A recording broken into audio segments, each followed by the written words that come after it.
tell you how many times I heard that. Uh, you can't do that. Like, you can't do that.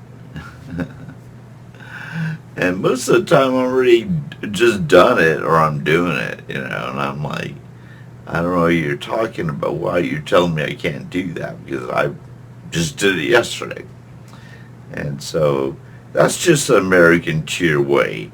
Here's another good example, small example of how communities, like as American cheers, can operate within a community without um, regulators and city folks jumping in on you, and it just people getting generally just pissed off for doing something in public, a positive thing in public, trying to make an honest dollar in the public eye.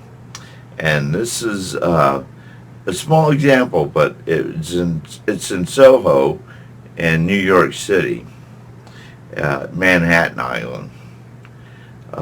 And way back in the days as a creative designer, I would go to Soho. I lived in the Midwest, but I would load up my Volvo station wagon and drive to New York City, um, and basically set up shop on the sidewalk in Soho, which is a very like luxury shopping area in Manhattan.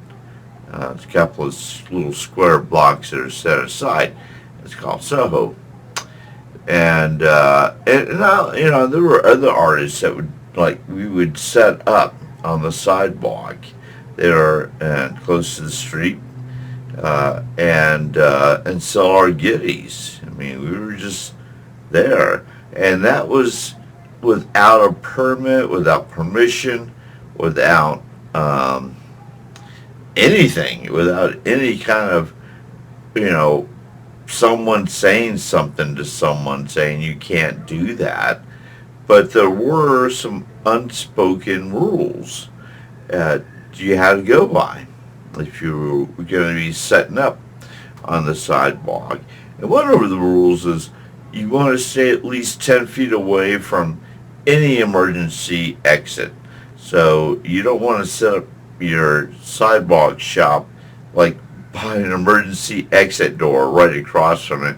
People will shut you down. Maybe New Yorkers, the police, or they're going to ask you to move your location another 8 to 10 feet away. And number two was you had to be selling your own stuff. You couldn't just be, you had to be an independent artist representing your own artwork. You couldn't just be there selling knockoffs and things like that nature and that neighborhood. You had to be a very independent designer or artist, and people will recognize that you're just an artist selling your goods or trying to make a dollar in a community where it's hard to make a dollar, or you need extra dollars if you lived in Manhattan. So it's so expensive to live there. Uh, and rule number three, these are unspoken rules too. You don't hustle people on the sidewalk. Just don't do it. You can set up your artwork. You can set up a portfolio. Like I set up a small rack of clothes. So I was a fashion designer, and a little table with some little handbags and things like that in my portfolio. And then I had my chair, which I sat in, and I had a book that I would read. And what I mean is, like, I couldn't just stop people walking by and say, hey, come look at my stuff. It's just let New Yorkers move along their New York life. If they want to stop and check out what you got for sale, then they will. But there is no, if you start hustling people walking up and down the sidewalk, you will get shut down. I mean, So this is like a community within a community with unspoken kind of rules. This is not like a city ordinance booklet you can pamphlet you can read through. It's like, oh yeah, these are the things you do or can do or cannot do. I mean, you just and basically in New York, you just I mean the law just says you cannot do it. Period.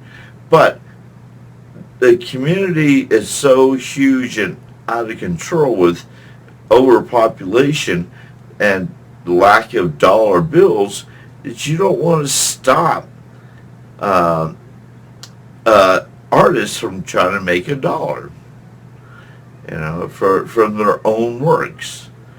And so that to me is kind of a little bit of a taste of what being an American tier is, or the first baby steps of having a community, and we might have to operate in a community, and kind of have this unspoken rule system to start to create a new community, a new movement, a new understanding to move forward to a new America. So it's I hope that makes sense. I'm not sure if it does or doesn't, but there was another thing that we used to do, and so if you live like in a city block area in Manhattan, all these tall buildings, it's like this small big city because it's in that little section of the street where you're basically going to see your neighbors, kind of coming and going, and with as many people that live in the buildings, there's a lot of neighbors and a lot of kids, and that's what my point is like kids. So if you're driving through these neighborhoods, or down these streets, you got to drive extra slow, especially when the kids are out playing. They got nowhere to play. They got nowhere to go. They go to the sidewalk and to the streets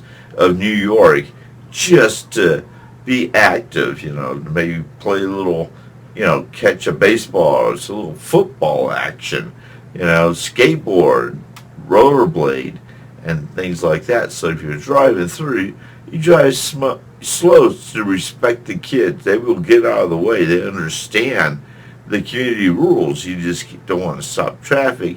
You want them to move along.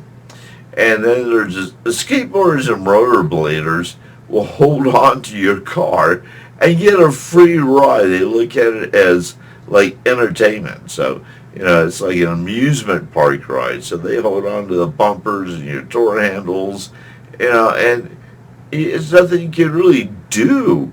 I mean, besides just drive on slow, and eventually they just kind of let go, and then wait for another car to do a drive-by. And, and that's just them having fun.